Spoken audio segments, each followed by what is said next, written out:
KPBS On Demand is supported by Splatero, helping homeowners pay off debt by offering streamlined access to your home's equity with no additional monthly payments or new debt. Splatero provides a lump sum of payment in exchange for a share of your home's future value. Pre-qualification is available at splatero.com. Good morning. I'm Annika Colbert. It's Tuesday, September 14th. It's Election Day. We'll have more on that next, but first, let's do the headlines.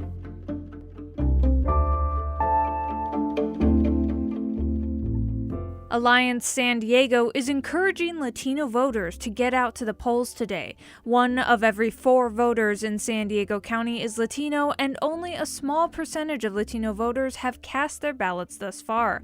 Vicky Perez, a proud Latina voter, blames misinformation as one of the reasons that Latinos don't vote. I think that we're getting a lot of mixed information, and that's one of the reasons why they don't like to vote and participate. The county's voting booths will open today from 7 a.m. to 8 p.m. The San Diego Housing Commission has launched a new tool to help people search for affordable housing. It's called the Affordable Housing Dashboard, and it includes an overview about affordable housing in the city, a map searchable by zip code, along with proximity to transit and schools. You can find the dashboard on the Commission's website at www.sdhc.org. The San Diego man who was arrested in Washington, D.C. on Monday morning has a history of legal problems here in San Diego. The San Diego County court records show a variety of charges against 44-year-old Donald Craighead.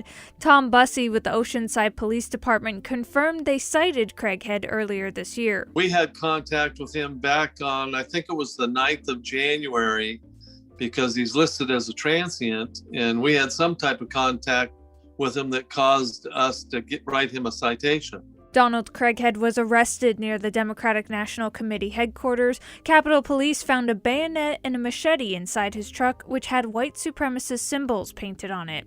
From KPBS, you're listening to San Diego News Now. Stay with me for more of the local news you need. KPBS On Demand is supported by UC San Diego's Art Power, presenting cellist Joshua Roman, performing from his album Immunity, alongside music by J.S. Bach and more. Sunday, June 22nd at UC San Diego's Epstein Family Amphitheater. Reserve your tickets at artpower.ucsd.edu.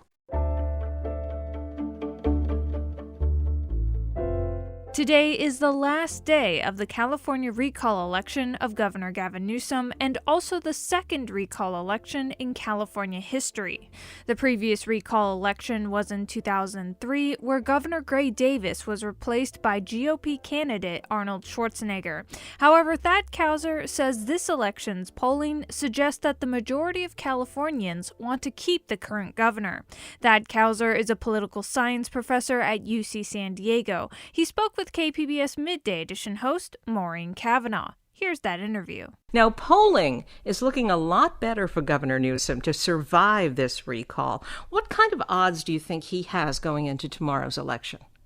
I think the governor's a strong favorite, as polls that really bounced around a lot over the spring and early summer are now coming into line with what you would normally expect in California, right? Poll numbers that seem to have a consensus around a 10% or more lead for Governor Gavin Newsom to survive the recall. But we've still got to, of course, run the election. That's the only poll that matters. Yeah, because of recent years, I think some of us have developed a kind of poll phobia.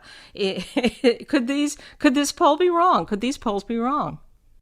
Right. And we've seen generally that the polls that have been taken in California and at the national level doing very well and being strongly predictive of outcomes, whereas polls in some smaller states have not been as strong. But look, these polls are all snapshots of what an electorate is thinking at a certain time. This election is a unique one, right? It's happening over a month, right? As people mail in their ballots at different times. And we'll see more and more people voting in person. We've seen that this weekend. We'll see that today and tomorrow at these vote centers.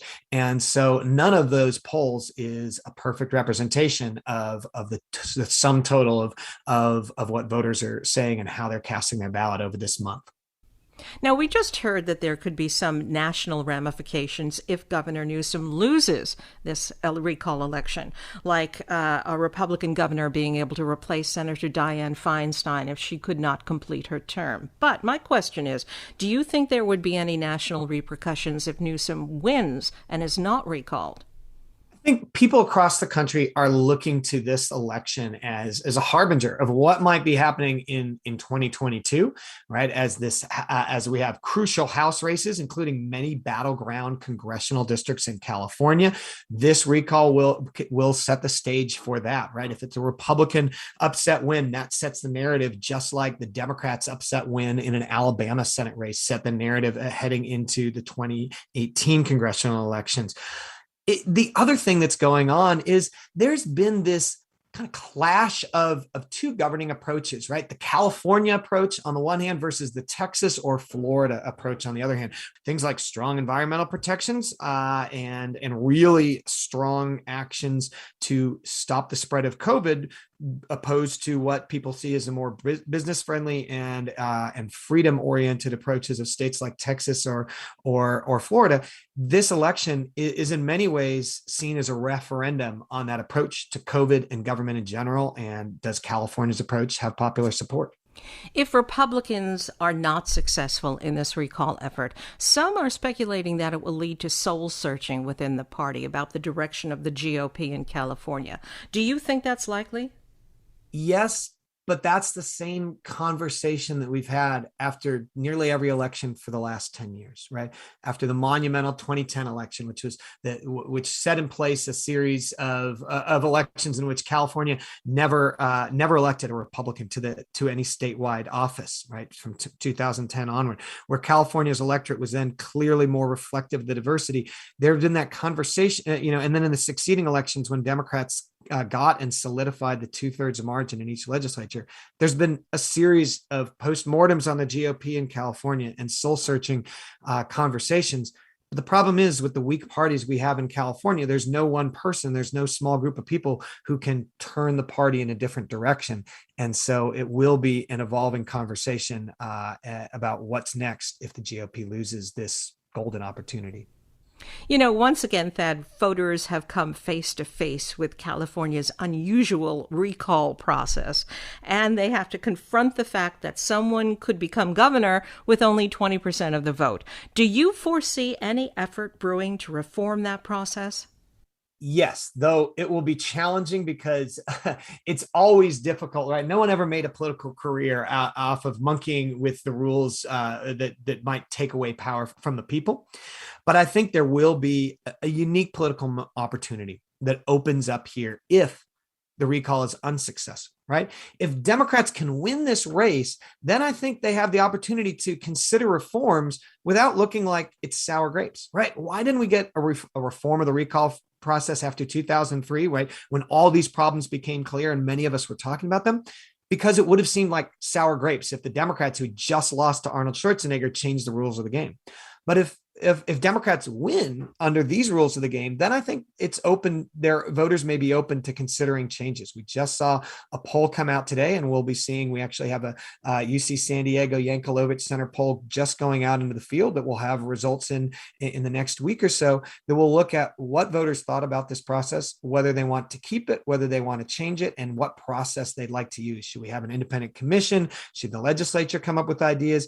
How should voters finally decide on a process to once and for all reconsider a recall process that has many cracks that have opened up. And that was UC San Diego political science professor Thad Kauser speaking with KPBS Midday Edition host Maureen Cavanaugh.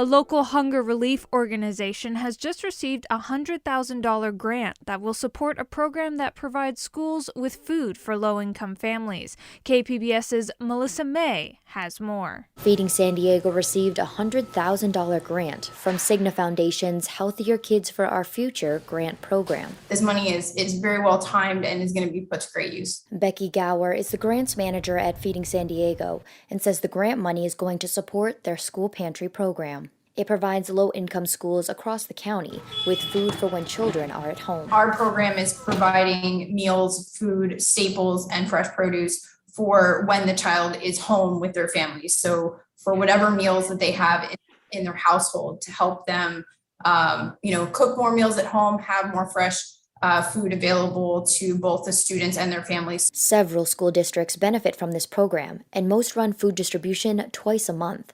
The grant money will help include more schools in the program. We found works really well because it is at the schools and families are visiting, schools are ready. So it's kind of one stop. It's a mix of both shelf stable and fresh produce. It's about 30 pounds of food total. Gower says the grant money is going to go a long way. We project that we will be able to distribute just over 4 million meals. Feeding San Diego recently wrapped up their fiscal year and were able to provide over 40 million meals to people facing hunger.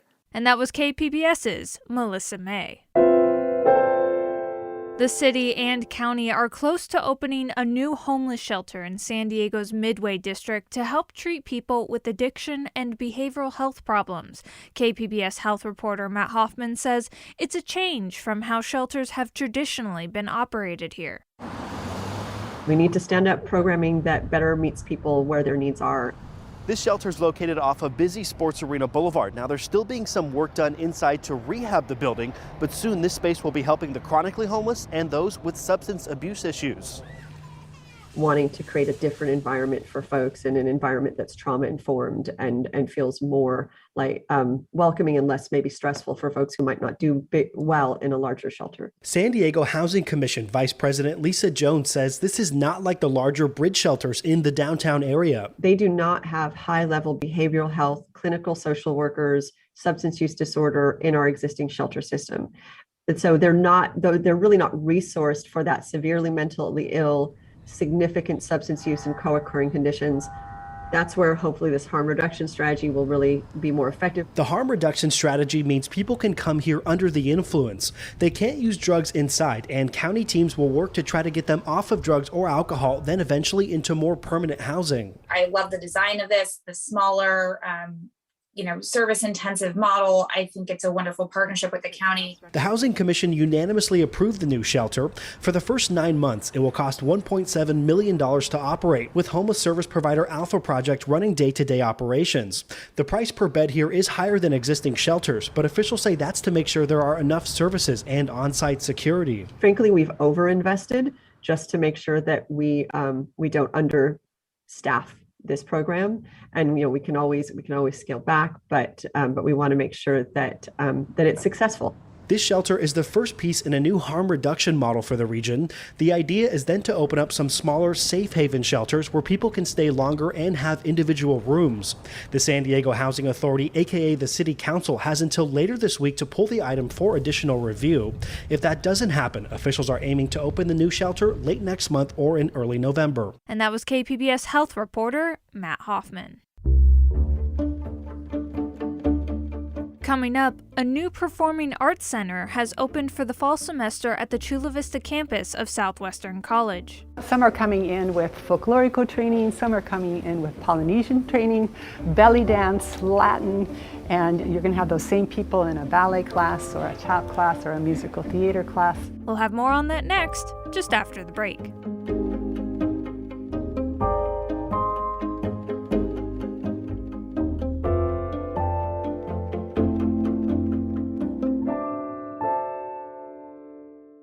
KPBS On Demand is supported by Splatero, helping homeowners pay off debt by offering streamlined access to your home's equity with no additional monthly payments or new debt. Splatero provides a lump sum payment in exchange for a share of your home's future value. Pre-qualification is available at splatero.com. A modern $66 million performing arts center has opened for the fall semester at the Chula Vista campus of Southwestern College. KPBS education reporter MG Perez tells us more about its impact on the South Bay and the next generation of artists. There we go. Yeah. Sarah Marie White makes every movement with meaning. She's a dancer, learning how to express her artistic talent and develop tenacity.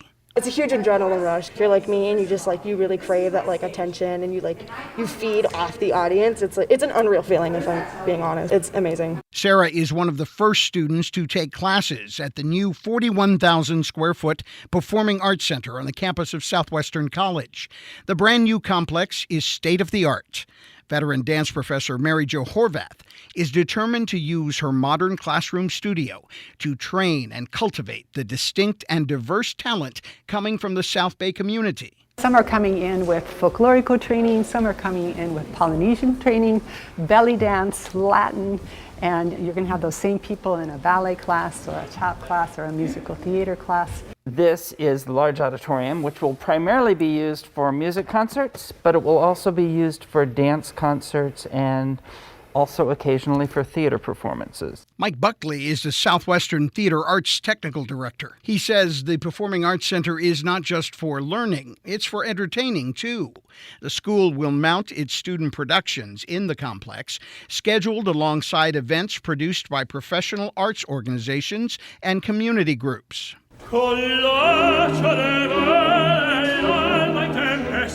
Negotiations are underway with the San Diego Opera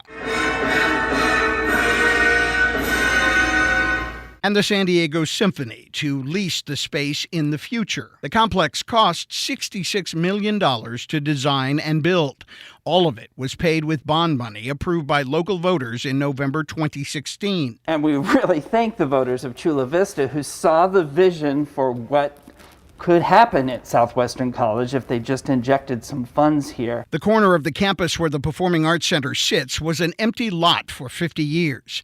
Generations of children from the South Bay would come at Christmas time to pick a tree with their family or enjoy the pumpkin patch at Halloween. Now the corner offers much more than just fun, but opportunity like never before. Freshman Taylor Wiggins wrote a monologue for Professor Ruff Yeager's Acting 1 class. She wants to be an actress or playwright someday. I love you, and I'm trying to make this work, but you make it so difficult. You don't want to listen to a word I say. You shut me out. Taylor says she's grateful for her education and the new and improved resources Southwestern has to offer her and other students of color. 90% of the student population comes from historically minority and marginalized communities. Almost 70% of them are Hispanic. Edwin Anthony Rodriguez is one of them. He wants to be a choreographer and maybe someday start his own dance studio. This is where the dream begins for him. I have a lot of Mexican background and I really appreciate it. I love to hone my heritage. That's why I'm also a Latin dancer, so I can really get in touch with my roots. Professor Horvath has spent 31 years on the Southwestern faculty, teaching and creating a community of next-generation dancers. She provides the education and encouragement that often takes her students much farther than a stage. I think dance kind of gives them a new outlook on life. They start to kind of come out of their shell a little bit as they gain technique and as they perfect their craft. Just a few weeks into the fall semester, a community multi-million-dollar investment is already yielding a profit of potential. And that was KPBS education reporter MG Perez. And that's it for the podcast today. Be sure to catch KPBS Midday Edition at noon on KPBS Radio, or check out the Midday Edition podcast. You can also watch KPBS Evening Edition at 5 o'clock on KPBS Television. And as always, you can find more San Diego news online at kpbs.org. I'm Annika Colbert. Thanks for listening, and have a great day.